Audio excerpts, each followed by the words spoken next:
اس دنیا میں لاتعداد مذاہب، پھر ہر مذہب کے اندر ان گنت بے شمار فرقے، پھر ہر فرقے کا ایک دوسرے پہ کفر، شرک و بدعت کے الزام۔ شیعہ کہتا ہے سنی کافر، سنی کہتا ہے شیعہ کافر، دیوبندی کہتا ہے اہل حدیث کافر، اہل حدیث کہتا ہے بریلوی کافر۔ کوئی کہتا ہے دربار میں جاؤ تو دروازے تو لنگ جاؤ تو جنت، تو دوسرے کہتے ہیں کہ دربار گئے تو ایمان سے گئے۔ کوئی کہتا ہے عید میلاد النبی منانا ثواب، تو دوسرے کہتے ہیں بدعت۔ کوئی کہتا ہے حضور صلی اللہ علیہ وسلم بشر تھے اور وہ وفات پا گئے، تو کوئی کہتا ہے حضور صلی اللہ علیہ وسلم نور تھے اور نور ہے اور اس وقت بھی ہر جگہ موجود ہے۔ اسی طرح احادیث بھی جو ہمارے فرقے کے حق میں ہے تو وہ مستند ہے، اور جو دوسرے فرقے کے حق میں ہے تو وہ غیر مستند اور ضعیف۔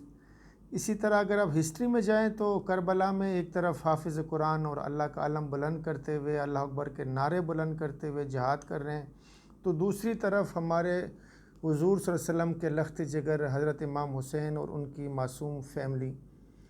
اگر آپ اور پیچھے ہسٹری میں جاتے ہیں تو ایک طرف امیر المومنین حضرت امیر معاویہ اور حضرت ام المومنین حضرت عائشہ رضی اللہ تعالیٰ عنہا، اور دوسری طرف حضرت علی کرم اللہ وجہہم۔ تو کنفیوژن، روایت مختلف، کون صحیح کون غلط، کون فرقہ صحیح کون غلط۔ اسی طرح ہمارے چند علماء اور ہم خود لوگ اپنی بنیادی عقائد کی تشریح کچھ ایسے الفاظ، کچھ ایسے جملوں میں کر جاتے ہیں کہ جہاں جو حقیقت ہے، ریالٹی ہے، جو ہمارا مشاہدہ ہے، اور عقائد میں بہت تضاد آ جاتا۔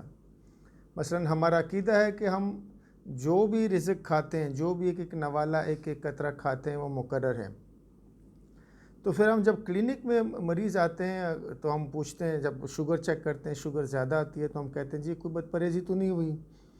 تو جو ساتھ بہو یا بیٹا آیا ہوا تھا تو وہ بہو کہتی ہے کہ جی ماں جی کوئی پرہیز نہیں کر دی ہے، نی راتے بھی میٹھا کھادا سی تے چاول کھادے نے، تو یہ پرہیز بالکل نہیں کرتی۔ تو اب جو ماں جی نے رات کو میٹھا کھایا اور چاول کھائے، یہ کیا انہوں نے جو مقرر رزق تھا وہ کھایا، یا یہ بد پرہیزی کی؟ مطلب ہمارے مشاہدے میں تو یہ ہے، جو ریالٹی ہے کہ بد پرہیزی ہوئی ہے، پر عقیدے میں تو وہ مقرر تھا۔ اسی طرح مریض میرے سے ہر وقت جو کامن کویسچن ہوتا ہے کہ جی پرہیز جی کی کھائیے تو کی نہ کھائیے، تو میں بعض اوقات سوچتا ہوں کہ جب عقیدہ ہے کہ ہمارا سب کچھ مقرر ہے، تو میرے بتانے سے کیا یہ ان کا جو مقرر رزق ہے وہ بدل جائے گا؟ اس طرح میں صبح بچوں کو جو اسکول چھوڑنے جاتا ہوں، واپس آتا ہوں تو 150 کلو کے شوگر کے مریض بیٹھے ہوتے ہیں، ہیوی ناشتے کر رہے ہوتے ہیں، حلوہ پوڑی، نان اور بونگ پائے اور سیری پائے، تو میں تو نہیں کرتا۔ اب یہ جو لوگ ناشتہ کر رہے ہیں، ایون کہ یہ لوگ اپنے بچوں سے بھی چوری کرتے ہوں گے، جب اپنے بچے بھی دیکھتے ہیں تو وہ بھی ڈانٹتے ہوں گے کہ تسی کی کر دے ہو جی، شوگر بڑھ جائے گی۔ تو یہ جو ناشتہ کر رہے ہیں، یہ ان کا یہ مقرر رزق ہے کہ یہ بد پرہیزی کر رہے ہیں؟ یا میں اگر نہیں کر رہا تو میری رزق نہیں لکھا ہوا کہ میں اچھا بہتر کر رہا ہوں؟ مشاہدہ تو ہمارا یہی ہے، جو ذہانت ہے، جو حقیقت ریالٹی ہے، وہ تو یہ ہے کہ میں اپنی صحت کا خیال رکھ رہا ہوں۔ لیکن وہ جو ہم کہتے ہیں کہ جی جو مقرر ہے، اسی طرح ہم کہتے ہیں کہ جی اولاد مقرر ہے، آپ کے چاہے بیٹا ہو، جتنے بیٹے ہوں گے، جتنی بیٹیاں ہوں گی، وہ مقرر ہے۔ تو یہاں بھی پھر آپ جب دیکھتے ہو گاؤں کے بشیرہ کے 10 بچے اور گل خان کے 1 درجن سے زیادہ بچے، لیکن ان میں سے جو پڑھ لکھ لے گا ان کے 1 یا 2 بچے۔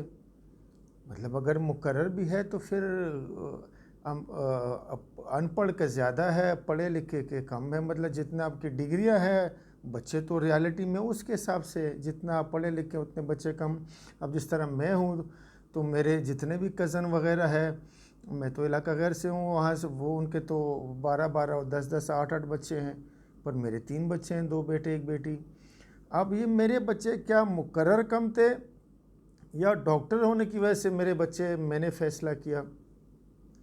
اسی طرح ہم کہتے ہیں کہ موت مقرر ہے، 1 لمحہ 1 سیکنڈ آگے نہ پیچھے۔ تو پھر یہ جو ریالٹی میں ہم دیکھتے ہیں کہ لاہور میں لوگوں کی عمر شہروں میں بہت کم ہے، ایوریج عمر، یہ تو اسٹیٹسٹکس ہے، ریالٹی ہے کہ ایوریج عمر لاہور میں 65 سال ہے، گجرانوالہ میں، اور ہم کہتے ہیں کہ جی وہ خوراکیں صحیح نہیں ہیں اور چھوٹے چھوٹے گھر ہیں اور ورزش نہیں ہے، اور گاؤں میں لوگوں کی عمریں 100 سال ہیں، اور ہم خود کہتے ہیں کہ جی یہ دیسی خوراک کھاتے ہیں، اچھا خوراک کھاتے ہیں، دیسی خوراک، اور آب و ہوا اچھی ہے، ورزش ہوتی ہے۔ تو مطلب کہ تو آب و ہوا کا اثر ہو گیا، تو پھر یہ مقرر کیسے؟ مقرر تو مطلب کہ لاہور والوں کے ساتھ کوئی اس طرح تو نہیں کہ جو گاؤں والوں کی عمریں زیادہ ہوں گی اور لاہور والوں کے ساتھ کم ہوگی۔ تو یہ کچھ ایسے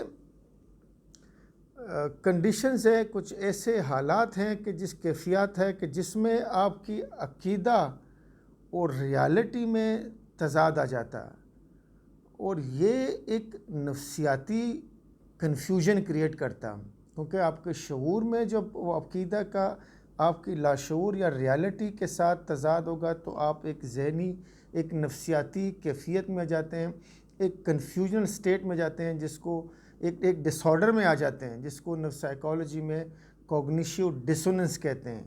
اور یہ کیفیت بعض اوقات اتنی شدت اختیار کر جاتا ہے، خاص کر کے یہ جو ہماری نئی جنریشن ہے، نئی نسل ہے، جن کا تعلق مذہبی گھرانوں سے نہیں ہوتا، جس طرح لاہور اور اسلام آباد کے جو باہر سے پڑھ کے آتے ہیں، ان میں یہ اتنی شدت اختیار کر جاتا ہے۔ میں نے تو اپنے 20 سال کلینکل ایکسپیرینس میں دیکھا کہ وہ بعض اوقات خدا نہ وہ مرتد ہو جاتے ہیں، اور بعض اوقات تو اتنے ہو جاتے ہیں بیچارے خودکشی کے اٹیمپٹ کر جاتے ہیں۔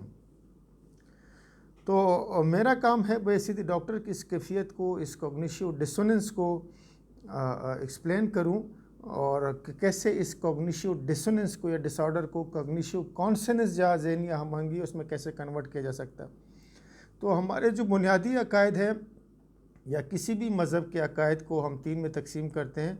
ایک عقیدے کی وہ قسم، مذہبی عقیدے کی، جہاں کہ آپ کی سوچ، آپ کی کوگنیشن یا آپ کی جو سوچ ہے شعور میں، عقیدے کی جو سوچ ہے وہ اور جو ریالٹی ہے وہاں میچ ہے، کوئی تضاد نہیں ہے، یا جتنا عقیدہ ہے اتنا پریکٹیکل لائف میں اپلائی کرتے ہیں۔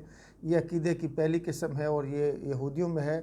اس حالت میں آپ کامیاب رہتے ہیں اپنے فیوچر میں، اپنے بچوں کی لائف میں، اپنے ملک کے ڈیسیجن کرنے میں، یا آپ کی جو سوشل لائف ہے اس میں کوئی پرابلم نہیں ہوتا اور آپ بہتر زندگی گزارتے ہیں۔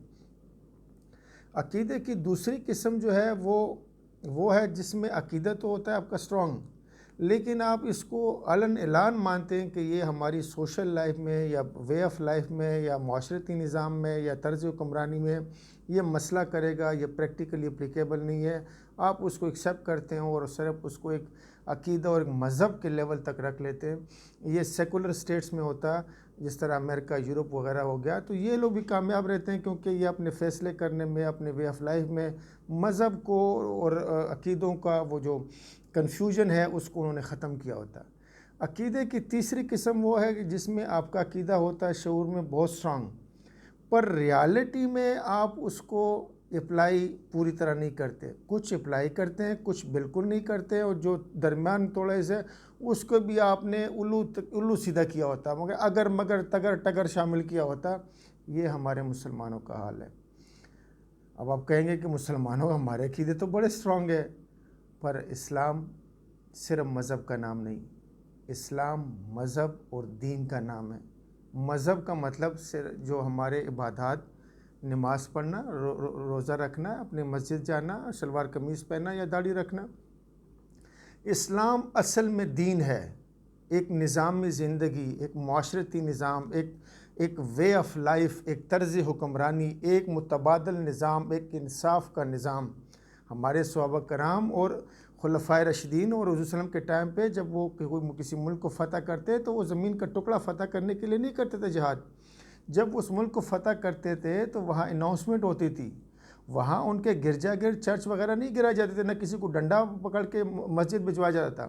وہاں اناؤنسمنٹ ہوتی تھی کہ جی آج سے آپ اپنے چرچ، اپنے گرجا گر، اپنے ٹیمپل جا سکتے ہیں، آپ اپنی عبادات کو ایکسرسائز کرنے میں بالکل آزاد ہیں، اور آپ کے چرچ، ٹیمپل اور گرجا گر کی ذمہ داری ریاست اسلام کی ہوگی، پر نظام ہوگا اللہ تعالیٰ کا، نظام ہوگا اسلام کا، نظام ہوگا شریعت مصطفیٰ۔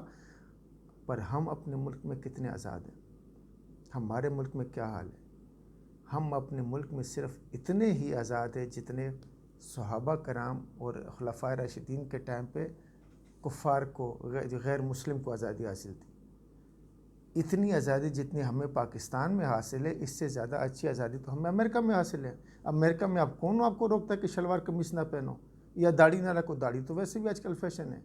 امریکہ میں مسجد جانے سے کون روکتا ہے آپ کو؟ ایون کہ امریکہ کا صدر ہر سال رمضان میں ایک افطار ڈنر رکھتا. اصل تو حضور صلی اللہ علیہ وسلم کا نظام تھا، وہ نظام ہم نے اپنے ملک میں لاگو کیا ہوا ہے.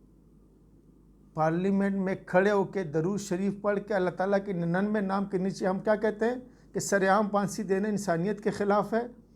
سنسار کرنا، کھڑے ہو کے وہاں پہ پارلیمنٹ ہاؤس میں کھڑے ہو کے کہتے ہیں کس زمانہ جاہلیت کی بات کرتے ہو. لوگ ہم پہ ہمارا مذاق اڑانا، جگ ہنسائی ہماری کرن دنیا میں. مطلب حضور صلی اللہ علیہ وسلم کا نظام ایک تو ہم نے نافذ نہیں کیا ہے، اوپر سے ہم اس کو کہتے ہیں یہ انسانیت کے خلاف، یہ ہیومن رائٹس کے خلاف ہے.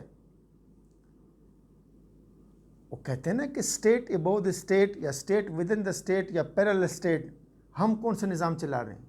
ہم نے یہ جو ہمارا عدالتی نظام ہے، یہ انصاف کا، یہ کس کا ہے؟ انگریز کا نہیں. یہ قانون انگریز کا نہیں. یہ کرمنل لا انگریز کا نہیں. یہ جسٹس سسٹم انگریز کا نہیں. حضور صلی اللہ علیہ وسلم کا انصاف کا نظام، حضور صلی اللہ علیہ وسلم کی وے آف لائف، طرز زندگی جو اسلام کا نظام ہے، اس کے ہوتے ہوئے ہم نے انگریز کا نظام اس کے اوپر نہیں کیا ہوا. جو ہم کہتے ہیں اسٹیٹ ابو دا اسٹیٹ نہیں چلے گا یا پہلے اسٹیٹ نہیں چلے گا.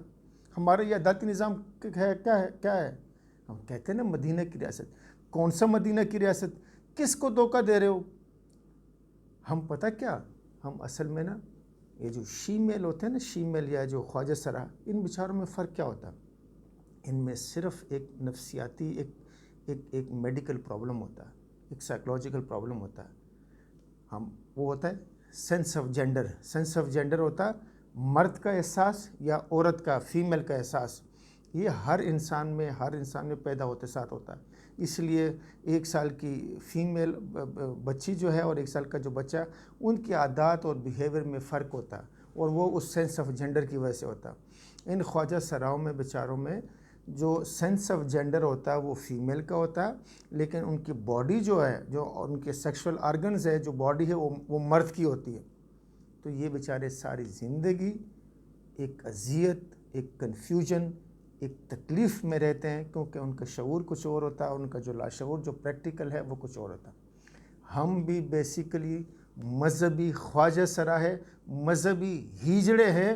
سوچ ہماری یہ، عقیدہ ہمارا اتنا سٹرونگ کہ ہم لڑنے مرنے کو تیار کہ حضور صلی اللہ علیہ وسلم کا انصاف کا نظام کہ جیسا نظام ہے نہیں. حضور صلی اللہ علیہ وسلم کا انصاف، حضور صلی اللہ علیہ وسلم کا معاشرتی نظام، طرز زندگی بہترین نظام ہے، اس کے لیے ہم لڑتے مرتے ہیں. پر حقیقت میں کیا کر رہے ہیں؟ حقیقت میں 70-75 سال ہو گئے پاکستان کو آزاد کیے ہوئے. کون سا نظام چل رہا ہے؟ آپ کسی انگریز کے سامنے تعریف کر کے دکھاؤ اپنے دین کی، اپنے حضور صلی اللہ علیہ وسلم کے مدینہ کی ریاست کی. وہ آپ پہ ہنستے ہیں. وہ کیا کہتے ہیں؟ آپ کا جو چیف جسٹس ہے وہ کہاں سے ڈگری لے کے گیا ہوا؟ وہ تو ادھر لندن سے ڈگری لے کے گیا ہوا. آپ جو اتنا، وہ کہتے ہیں جو اتنا اچھا، خود پہ کیوں نہیں اپلائی کرتے ہو؟ نہیں جی اپلائی تو ہم نے نہیں کرنا، وہ اس میں فلانا رم کرنا، یہ 2/3 میجارٹی آپ کو FATF کے لیے چاہیے تھی. 1 منٹ میں آپ جو مرضی کرتے. اور شریعت آپ نافذ کر نہیں رہے ہیں، کیونکہ آپ اس کو خود مانتے ہیں کہ یہ پریکٹیکلی خود ڈکلیئر کرتے ہیں کہ یہ پریکٹیکلی اپلیکیبل نہیں. تو گستاخ کون ہے؟ گستاخ ہم مذہبی خواجہ سرا سارے کے سارے گستاخ ہیں. اور اٹھ کے ہم نے تنظیمیں بنائی ہوئی ہیں، فلانے کا قتل کر دو، فلانے کا سر اڑا دو، فلانے کا سر تن سے جدا کر دو. اپنے فرقے پہ بات آ جائے تو ہم سیکٹیرین وائلنس کی حدیں کر دیتے ہیں، پورے ملک کو تباہ برباد، جلاؤ گراؤ کر دیتے ہیں. لیکن حقیقت میں کیا کہ حضور صلی اللہ علیہ وسلم کا جو نظام زندگی ہے وہ ہم نے خود پہ اپلائی نہیں کرنی. ہم خود پہ اس کو اپلائی نہیں کرنا اور اپنے فرقے کی خاطر قتل و غارت کرتے ہیں. آپ کو کوئی حق حاصل نہیں ہے کہ آپ اپنے فرقے کے نام پہ صرف کسی کا قتل کر دے. سوچ ہماری ہے کہ رزق مقرر ہے، پر ہم نے کسی کی بیٹی کو، ہم گئے ہوئے بارات کو اٹھا کے لے آتے ہیں. کیوں؟ لڑکی والوں نے جی مرغا پکایا، اسی چھوٹا گوشت کے اسی. اور تو مرغا کھانا، تیرے تو عقیدہ ہے کہ جو رزق مقرر ہے وہی کھائیں گے، تو تیرا مقرر مرغا ہوا ہوگا. رزق مقرر ہے پر کی کھاواں تو کی نہ کھاواں. اور پرہیز پھر کیوں پوچھتے ہو؟ جو مقرر ہے تو میرے بتانے سے کیا فرق پڑ جائے گا؟ رزق مقرر ہے پر 2 دن کھانا نہیں کھایا ادھر کیا مت ڈال لیتے ہو؟ ڈاکٹر صاحب 2 دن ہوئے کچھ نہیں کھاتا مر گیا. وہ پھر جو عقیدہ ہے تو ٹھیک ہے بھجن، یہ کیوں نہیں سوچتے کہ 2 دن آپ کا رزق کم لکھا ہوگا؟ عقیدہ ہے کہ جی جو اولاد ہے وہ مقرر ہے. پھر یہ خاندانی منصوبہ بندی، یہ خربوں تھربوں روپے کا یہ وزارت و وزیر کیوں بنائے ہوئے ہیں؟ یہ خاندانی منصوبہ بندی کے اتنے ڈپارٹمنٹ کیوں بنائے ہوئے ہیں؟ یہ اتنے ایڈ کیوں چلا رہے ہو کہ بچے 2 یا چاہیے، کنڈومز اور کاپر ٹی اور ٹیکے، یہ کہ اور یہ کس طرح کا آپ ادھر آ کے ڈاکٹر صاحب کے پاس کہہ سکتے کہ جی میں نے آپ کا پہلا بچہ چھوٹا ہے دوسرا نہیں دینا، کوئی ٹیکہ دو. یہ پھر آپ یہ کیسے کہہ سکتے بچے 2 ہی اچھے ہیں؟ اور عقیدہ ہے کہ موت مقرر ہے، نہ 1 منٹ آگے نہ پیچھے. پر کرونا میں بند ہو جاؤ، اسکول بند کر دو، بازار بند کر دو، دکانیں بند کر دو، نہیں تو اتنی اموات ہو جائیں گی، اتنی زیادہ اموات ہو جائیں گی، قبرستان کم پڑ جائیں گے. پھر کیوں پڑ جائیں گے؟ کیوں کم پڑ جائیں گے؟ آپ کا تو عقیدہ ہے کہ جو ہونا ہے، جو موت ہے تو وہ تو آنی ہے. تو مختصر کہ ہم حضور صلی اللہ علیہ وسلم کی جو اصل تھا وہ دین تھا، اس دین کو ہم پریکٹیکلی ہم نے خود مسلمانوں نے اس کو ان پریکٹیکل کیا ہوا. یہ صرف پوری دنیا میں ایک بھی ایسا ملک نہیں ہے جہاں پہ حضور صلی اللہ علیہ وسلم کا شامل ہو، نظام نافذ ہو. رزق مقرر ہے، اللہ تعالیٰ نے اپنی تمام مخلوقات کے لیے رزق الگ الگ مقرر کیا ہوا. میں گندم تو کھا سکتا ہوں، گندم کی فصل نہیں کھا سکتا. یہ اللہ تعالیٰ نے یہ بھوسا جو ہے نا وہ میں نہیں کھا سکتا، یہ بھوسا جانوروں کے لیے مقرر کیا ہوا. میں ٹماٹر تو کھا سکتا ہوں، ٹماٹر کی فصل نہیں کھا سکتا. وہ فصل میں کیڑے مار سپرے کرتے کرتے تھک جاتا ہوں، وہ کسی اور کیڑوں کے لیے مقرر کیا ہوا. میں گوشت تو کھا سکتا ہوں، بکری گوشت نہیں کھا سکتی. میں سبزی تو کھا سکتا ہوں، شیر سبزی نہیں کھا سکتا. میں اپنے لیے ہانڈی میں مرچ نمک گھی وغیرہ ملا سکتا ہوں، یہ مجھے اللہ تعالیٰ نے اختیار دیا. بکری کو یہ اختیار نہیں ہے کہ وہ جا کے گھاس لے آئے تھے، چولہا رکھے تھے، ہانڈی بنائے تھے اپنے لیے، اس میں مسالے ڈالے. رزق اللہ دیتا ہے. اللہ نے گندم کے بیج کے اندر جو ڈی این اے رکھا نا، وہ ڈی این اے کے اندر جینز اللہ تعالیٰ نے رکھے. ان جینز کے اندر وہ انفارمیشن رکھی ہے کہ جب وہ زمین کے اندر جائے گا تو اس سے بیج نکلے، اس سے پودا نکلے گا. اس زمین کو کیپیبلٹی اللہ نے دی ہے کہ وہ بیج کو ہولڈ رکھے ہیں. اس بیج میں سے جو فصل نکلتا ہے، اس فصل کے لیے باہر جو ایٹماسفیئر، جو ٹمپریچر، جو ہوا چاہیے وہ اللہ نے دی ہے. اس پودے کے پتوں کے لیے جو فوٹو سنتھسس کے لیے جو روشنی چاہیے، جو دھوپ چاہیے، وہ اللہ تعالیٰ نے دیا. تو رزق اللہ تعالیٰ نے دیا. اللہ تعالیٰ نے رزق ہر مخلوق کے لیے الگ الگ مقرر کیا ہوا، اور ہمیں یہ اختیار دیا کہ ہم اس اللہ تعالیٰ کی دی ہوئی مقرر کردہ رزق میں سے کس طرح کھانا، گندے ہاتھوں سے کھانا، گندے پلیٹوں میں کھانا، ہاف پیٹ کھانا، پیٹ بھر کے کھانا یا پیٹ پھاڑ کے کھانا. اس طرح اولاد بھی اللہ نے مقرر کی ہے، اپنی تمام مخلوقات کے لیے الگ الگ مقرر کی ہوئے.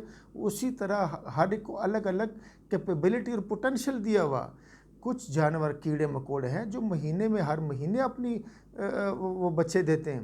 کچھ اینیملز ہیں جو ان کے اینیملز کے لیے الگ نظام رکھا ہوا، ان کا ایک میٹنگ پیریڈ ہوتا ہے، کسی کا سال میں 2 دفعہ، کسی کا سال میں 1 دفعہ. ہاتھی کا 5 سال کے بعد میٹنگ پیریڈ آتا. اس میٹنگ پیریڈ سے پہلے وہ مل نہیں سکتے، وہ بچے نہیں پیدا کر سکتے. ہمیں اللہ تعالیٰ نے یہ کیپیبلٹی دی ہے کہ ہم جب بلوغت میں آتے ہیں ہم فرٹائل ہو جاتے ہیں، لیکن ہمیں عقل و شعور دیا ہوا کہ اس پورے کے پورے فرٹائل پیریڈ میں ہم کتنے بچے لیتے ہیں، کتنے. درخت کو، آم کے درخت کو یہ اختیار نہیں دیا ہوا، یہ عقل نہیں دیا کہ وہ کہے کہ میں نے اس سال آم کا پودا، آم کی فصل نہیں دینی، یا میں نے اس سال آم 2 دفعہ دینے. یہ اللہ نے صرف ہمیں اختیار دیا ہوا. موت قرآن کی آیت ہے، جس نے ایک انسان کی جان بچائی اس نے پوری انسانیت کی جان بچائی، اور جس نے ایک انسان کی جان لی جیسے اس نے پوری انسانیت کا قتل کیا.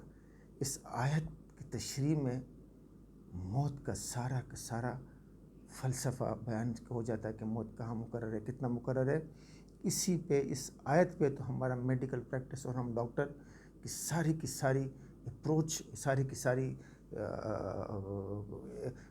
سمجھنے کا ہماری ساری ڈاکٹری اسی پہ ہے کہ ہم کسی کی زندگی کیسے بچا سکتے ہیں یا نہیں بچا سکتے. اسی طرح فرقے، قرآن میں آیت ہے وَاعْتَصِمُوا بِحَبْلِ اللَّهِ جَمِيعًا وَلَا تَفَرَّقُوا. اس آیت کے بعد فرقہ کون صحیح کون غلط، فرقے سارے غلط. آپ اپنے آپ کو فرقہ کہہ نہیں سکتے، فرقہ تو اس کے بعد ختم. اسی طرح ہسٹری ہے. ہمیں علماء ڈراتے ہیں قبر کی پہلی رات کے عذاب سے کہ آپ کے ساتھ پہلی رات حساب کتاب ہوگا. تو جو 1400 سال پہلے واقعات ہو چکے ہیں وہ سارے وفات پا چکے ہیں، وہ سارے اللہ کے ہاں حاضر ہو چکے ہیں. ان کے ساتھ میرا رب ٹھیک انصاف کر چکا. ادھر تو ہم اٹھ کے جھوٹی چلائیں گے، قسمیں کھا کے عدالت سے فیصلہ چینج کروا سکتے ہیں، پر وہاں میرا رب جو دلوں کے اندر جو بھید جانتا ہے وہ ان کے سب کے ساتھ ٹھیک انصاف کر چکا ہے. اب 1400 سال بعد اس وقت میرا کسی کو اتنے کنٹروورشل روایت کے بعد کسی کو غلط کہنا صحیح کہنا، کیا یہ کنٹمپٹ آف کورٹ نہیں ہوگا؟ اور کورٹ بھی کون سا والا، اس عظیم اللہ تعالیٰ کا کورٹ، کیا اس کا کنٹمپٹ نہیں ہے یہ؟ مطلب میں اس وقت ہو سکتا ہے اس میں سے جس کو میں ٹھیک کہہ رہا ہوں وہ اس کو وہ سزا پا رہا ہوں، یا جس کو میں غلط کہہ رہا ہوں اللہ تعالیٰ وہ سارے ٹھیک ہوں اور وہ جنت میں بیٹھے ہوں، تو کیا میں کنٹمپٹ نہیں کر رہا؟ اسی طرح اگر میں اس کو مختصر کروں تو ہمارے پاس ایک طرف ہر فرقے کا اپنے مطلب کی عقائد کی تشریح اور ایک تقدیر کا خول ہے، جس کے اندر آپ ایک ڈمی ہے اور آپ کچھ بھی نہیں ہے، جو ہو رہا جو کر رہا جو تقدیر کرا رہا. دوسری طرف اللہ تعالیٰ کی ایک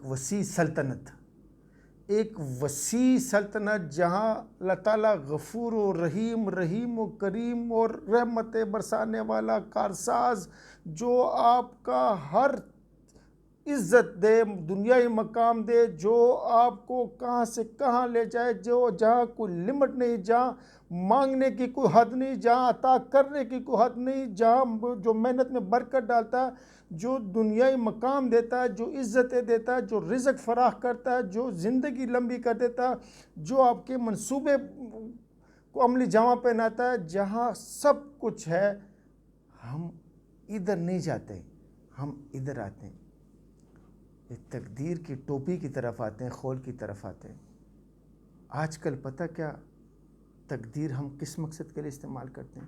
آج کل کے دور میں صرف 2 مقصد کے لیے. ایک ہم اپنی ہڈ حرامی کے لیے کور کرنے کے لیے کہ کرنا کچھ نہیں، حالت خراب ہے، بھوکا پیاسا ہے، میری تقدیر میں جی قسمت جی انسی کھا کے برے حال ہوئے، زخم، شوگر، بلڈ پریشر بڑھائے، بیماری کیوں یا اب میری قسمت جی خراب، میری قسمت سے لکھا سی.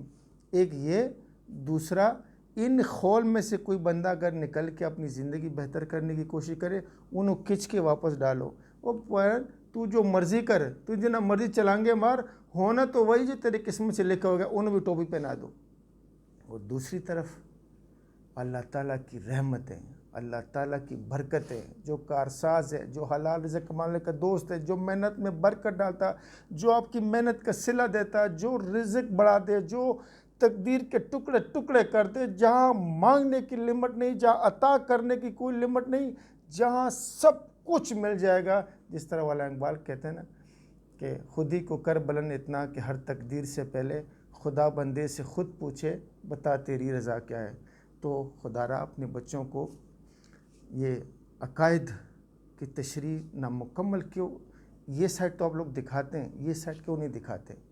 کیونکہ ہمارے عقائد کا ہمارے بچوں کی نفسیات، ان کی سوچ، ان کی ذہنیت، ان کی شخصیت، ان کی فیوچر پلاننگ، ان کے اپنی فیوچر ڈیسیجنز میں بہت گہرا اثر ہے. اب ان کی فیوچر پلاننگ پہ، ان کی شخصیت پہ بہت گہرا اثر ہے، کیونکہ ہمارے بچے اگر اس کنفیوژنل اسٹیٹ میں ہوں گے، اس کوگنیشو ڈسوننس میں ہوں گے، تو وہ بیچارے کیا کریں گے؟ وہ اپنی تقدیر کو روئے کہ کوئی اپنی زندگی بہتر کرنا چاہے تو وہ کیا کرے؟ اپنی قسمت کے لیے روئے کہ اللہ منو ڈاکٹر بنا دے، کہ یا اپنی محنت کرے. مطلب وہ کنفیوز رہتے ہیں کہ میں محنت کروں کہ میں ڈاکٹر بنوں گا یا میری قسمت میں ہوئے گا. تو اس کو اپنے بچوں کو جو اللہ تعالیٰ کا وسیع سلطنت ہے وہ دکھائیں، جہاں پہ سب کچھ ممکن ہے، جہاں کوگنیشو کانسننس ہے، ایک ذہنی ہم آہنگی ہے، اور جس سے ہمارے بچوں کی تھنکنگ، شعور و لاشعور ایک پیج پہ ہوگا، اور وہ اپنی زندگی کے فیصلوں میں وہ کانفیڈنٹ ہوں گے اور اپنے لیے بہتر مستقبل کا انتخاب کر سکیں گے اور ایک بہتر زندگی گزار سکیں گے. السلام علیکم.